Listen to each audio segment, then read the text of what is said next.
Welcome you all to Achievers Academy. Myself Swati. I have completed my post-graduation from Institute of Science at Mumbai, and last 10 years I have been teaching in the junior college.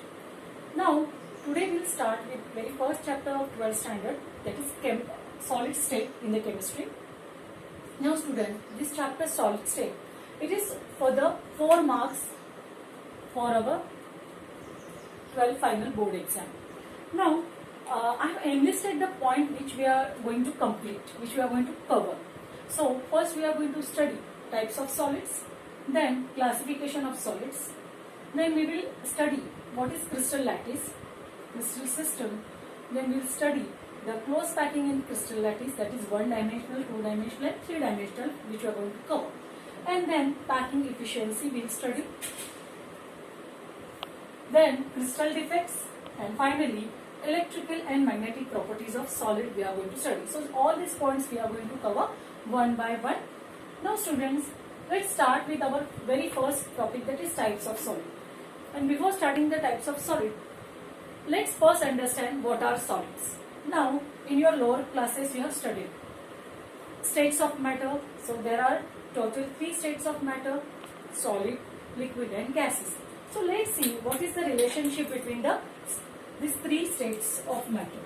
Now our very first state is solid, then liquid, and then the last is gaseous state. So what is the relationship between solid, liquid and gases? So when you hit solid, it gets converted into the liquid. When you further hit liquid, it will get converted into the gas. And then if you come in the reverse direction, if you liquefy the gas at lower temperature, will convert into the liquid, and then liquid further liquefying will convert into the solid. The best example is ice water and water vapor for this understanding solid, liquid and the gaseous state. Now what is this, why it happens, why they are interconvertible? So I will show you one diagram here where you will understand. Now we know in solid how molecules are placed, students. They are very compactly placed. They are very closely placed. Like this. Can you see? Okay. So they are very closely placed with each other. In liquid, if we will see how molecules are placed, the distance is more between the molecules. Like this. And in gases, as you know, they don't have a shape. So this is because the force of attraction, which is very, very important. The intermolecular distance, now these are the molecules, and the intermolecular distance in the solid, what is this? It is very less. They are very closely, and when the intermolecular distance is very less, or when there is a strong force of attraction between the solid molecules, the molecules, that the particular matter, it is in solid. Why? Because molecules are very closely placed. Once we hit it, what happens? This bond, the attraction between them get weakens. The bonds get what happened to the bond? Bond get weak, and due to which molecules start moving apart from each other. So as the temperature increases, what is increases? Kinetic energy. Kinetic energy increases with increase in the temperature. So as you hit it, molecule will move away. Further you will hit liquid, what will happen? The bonds get break and the force of attraction become very, very weak, and it will convert into the gaseous state. Understood? So here again the kinetic energy for this molecule is very, very high. So as we are studying solid, so what are the properties of solid? Solid molecules are what? They are having a definite shape. Solids have the definite shape, density, mass, even they have a definite size. So these are the main properties of solids. Now solids are compressible. We cannot compress them unless and until we change the temperature and pressure. By changing temperature and pressure, you can change the shape of solids. So they are rigid and incompressible. what is present in the solid which gives them a very compactly placed kind of arrangement to their particles? That is intermolecular distance or intermolecular attraction between them. So what is it? It is an attraction, intermolecular attraction. So here, every time using atom, molecule, ion, we will use a word particle. So particle means it is made up of atom, it is made up of molecule, or it is made up of ion. So henceforth we will use word particle.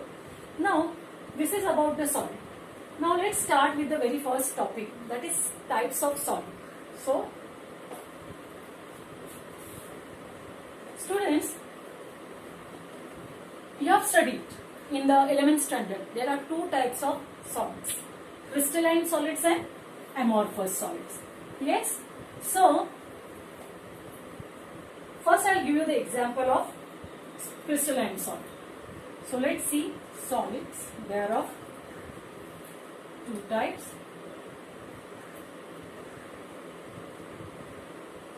Crystalline, and second one is amorphous. Okay. Now the best example for this, your table salt. What do you call it? Its chemical name is sodium chloride.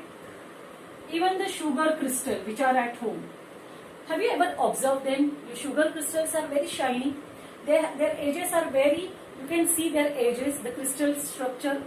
They have a very sharp kind of a crystal structure. So it is an example of a crystalline. Where in amorphous, I will give you an example of talcum powder, the powder which your face powder. The molecules are very smooth. You can't feel the sharpness of that molecule. So the example is talcum. So now I think now it is very clear to you, the crystalline and the amorphous. So with the help of diagram, I want to show you how there is a molecules are placed in the crystalline. So here I will try to, and here we will see amorphous one. Okay. Now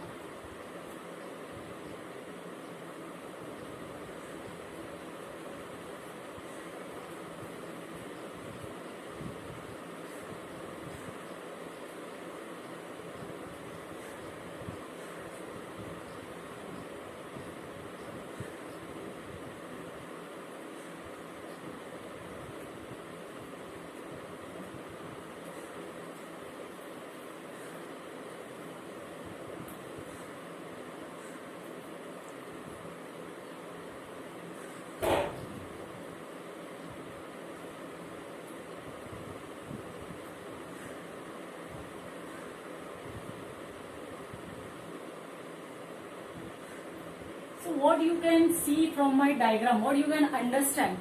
Here you can see how molecules are placed, how these particles are placed. They are very orderly placed. After this dark color, blue color particles, you can see this white color particles. So they are in a proper regular order they have arranged. And let's see. So if you will see like this,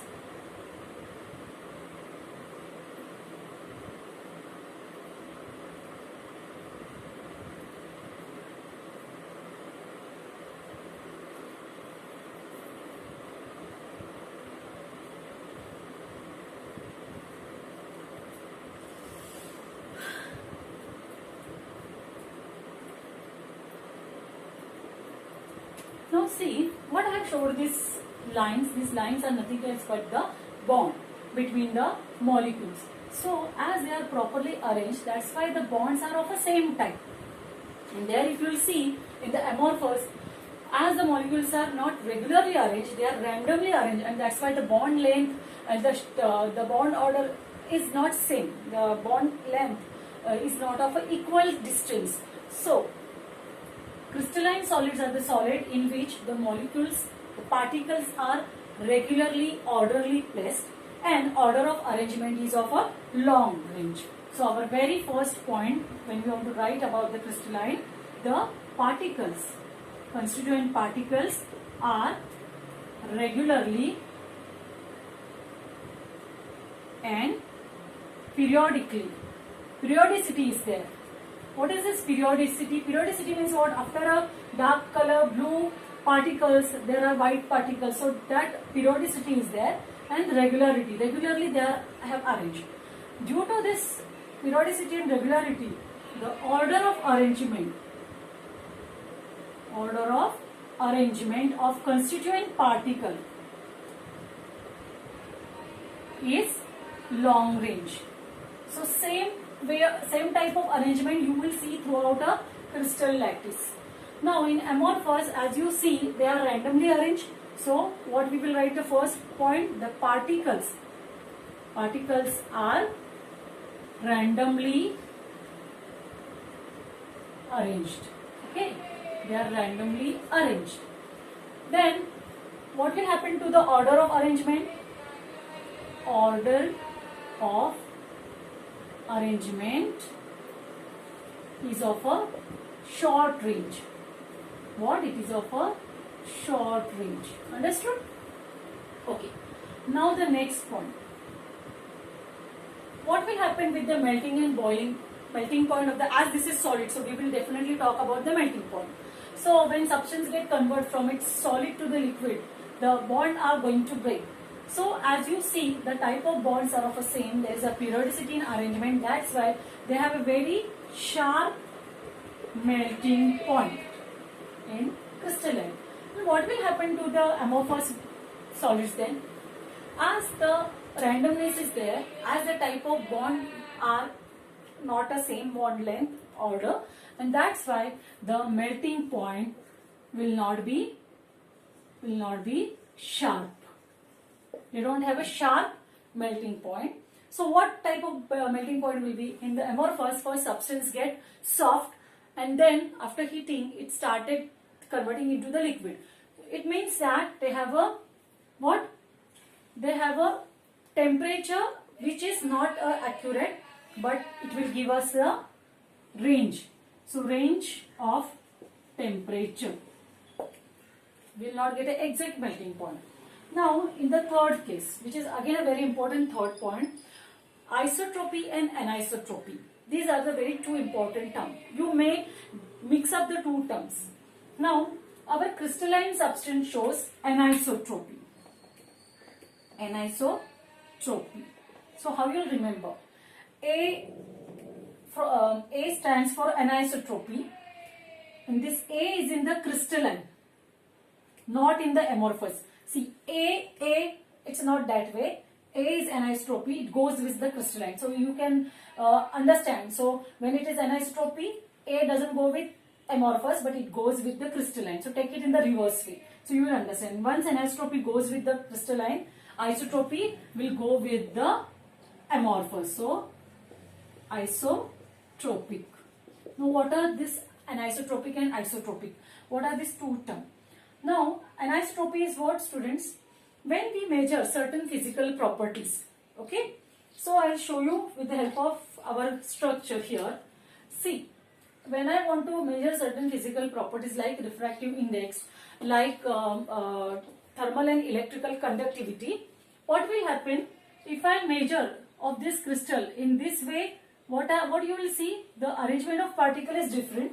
If I measure in this way, particle arrangement is different. So as I change the direction of measurement, the anisotropic property will change.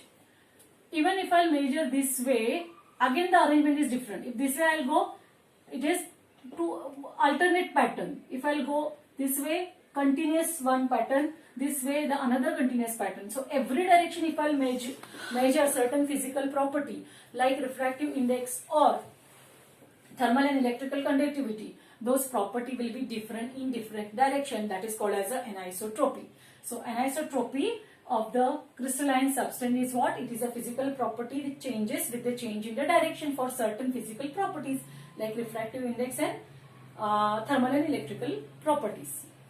Conductivity of this. Isotropic. Now what is isotropic? Isotropy is what? In the amorphous substance, if you have to measure certain physical properties. So as you know, there is not a periodicity, there is not a regularness in the arrangement of the particle. So you cannot measure in any of the direction. So here direction, it doesn't depend on the direction of measurement. So isotropy is what? Certain physical properties when we measured in the amorphous substance, it doesn't depend upon the direction of measurement, and that's why its magnitude is same. Direction of measurement of this property is same for the all physical properties. So it doesn't, isotropy is what? It doesn't depend upon the direction of measurement. It doesn't depends on the direction of measurement, whereas anisotropy is what? It differ in different direction. As you measured, differ in different direction for certain physical properties like refractive index and all. Now the fourth point in the differentiation, that is heat of fusion. So heat of fusion is what, students?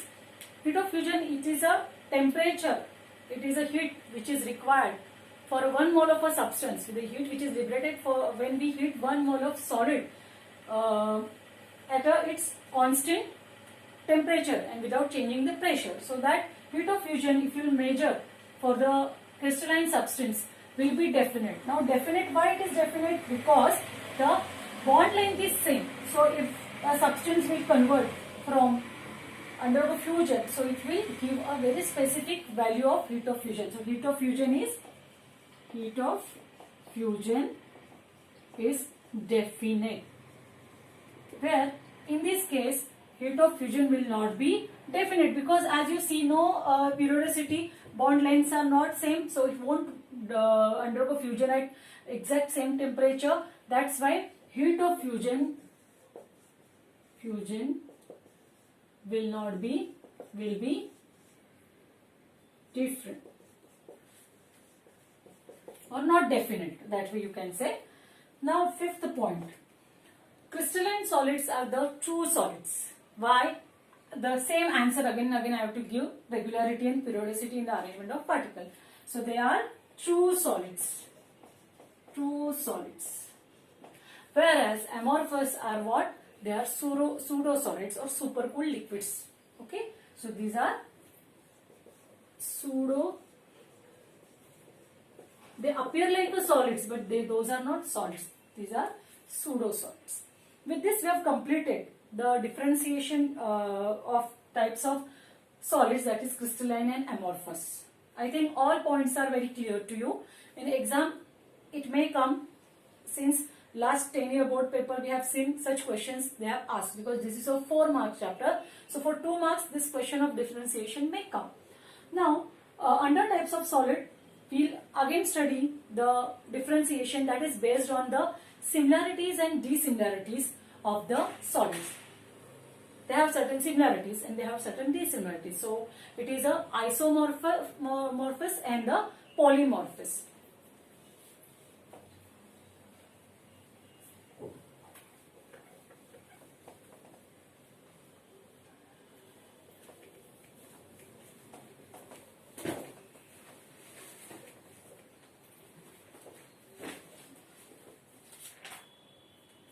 So what is it? Depending upon the similarities and dissimilarity, they are classified as there is a isomorphism and other one is polymorphism.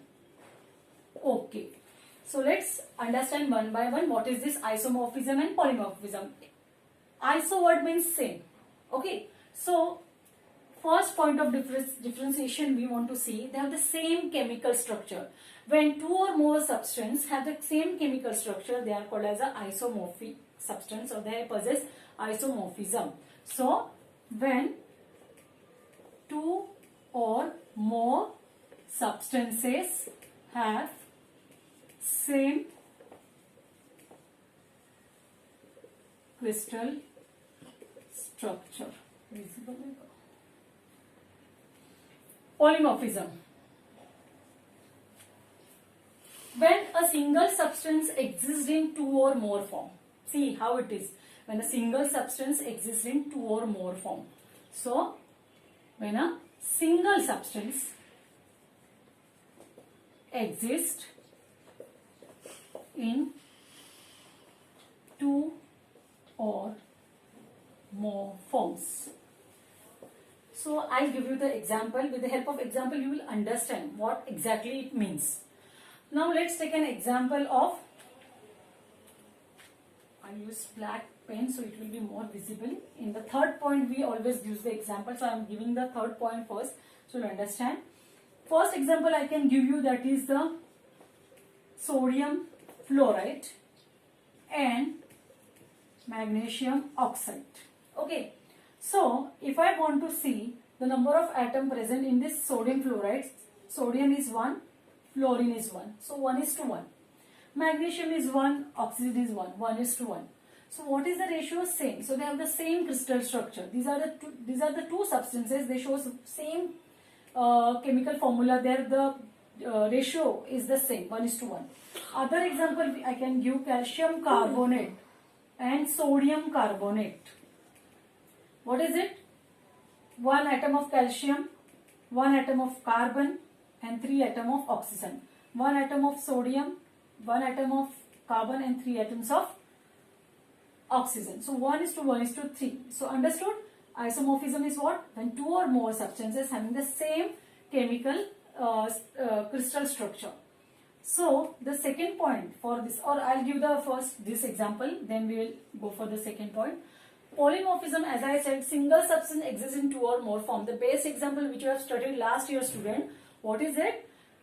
From chapter where we have seen carbon. Carbon is exists in 3 different forms. That is diamond, graphite and fullerene. So carbon exists in 3 different forms. So single substance is a single, carbon. But it exists in the first, that is diamond. Second it is graphite. And third it is, what is it? Fullerene. Understood? So their basic content is carbon, but due to the different arrangement they gives of the particles, they gives different form. So let's go for the second point. Here what you will write, their chemical formula or the ratio of the atom is same. So in the isomorphism, it contains atoms with the same atomic ratio. The ratio of atom is same, with the same atomic ratio. Whereas here this forms when under a different chemical conditions. So polymorphic substance forms when they prepared under the different chemical conditions. So what we will write? Polymorphic substance they form under different conditions. Okay, so here the atomic ratio is same, but here they form under the different condition. Like this, we have got the 3 points. With the very last point is the with the example. Here I can give one more point for the example, that is calcium carbonate, CaCO3, calcium carbonate. Now calcium carbonate is present as a aragonite or calcite. So these are the 2 different forms of calcium carbonate. Even I can give one more example, that is silica, SiO2. Our silica, SiO2, it is exists in the 3 forms. First is alpha quartz, second is beta quartz, and third is cristobalite. So these are the 3 different forms of silica, SiO2. Why we got these 3 different? Because they prepared under the different condition. So here we have completed our first point, that is types of salt. If you like my video, without fail, like, share and subscribe it. Thank you.